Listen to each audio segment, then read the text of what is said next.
Hi, I'm Rose, Head of Content at Buffet. We're a creative studio working in food and drink. I'm Miles from Arlo Communal, a small events company based in Sydney.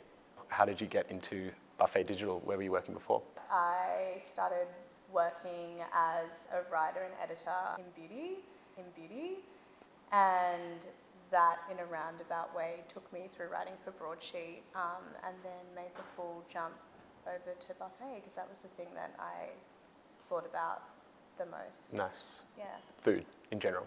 Yeah, still is. Yeah, amazing. What about you? I guess I was studying marketing overseas. I was in Denmark, in Copenhagen, and I worked in restaurants and had a few very generous bosses who were like, hey, do you want to come and have a glass of wine with me after work? And I was like, sure. And it was this amazing new world of natural wine. Shortly afterwards, having two friends that adore food and wine as much as I do, it's it happened very, very naturally after COVID, though.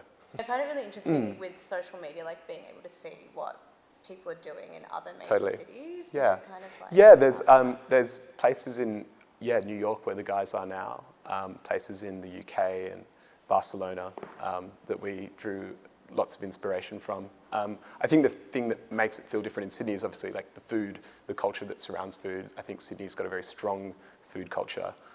You're working with some of the best kitchens in Sydney, on a daily basis. What, pieces from these places do you kind of feel inspired by?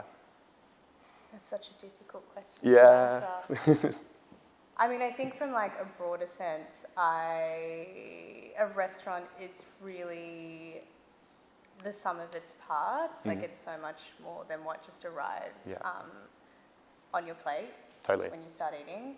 And I always say like it's 50% of the whole experience is the atmosphere and the people behind it and the community that they're bringing together. I think like so much of what makes you decide to walk into a venue and spend your Friday night there is the people you're going to see there as much as it is the food. Absolutely. And I would agree. Yeah, definitely. Yeah, I mean, conversation in general, like that's the first thing I think of when I sit down at a dinner table. I want to talk about someone's week. I want to talk about, what someone did that day. It's so much more than what's coming out of the kitchen. And I think when you capture that feeling, that's what makes you come back.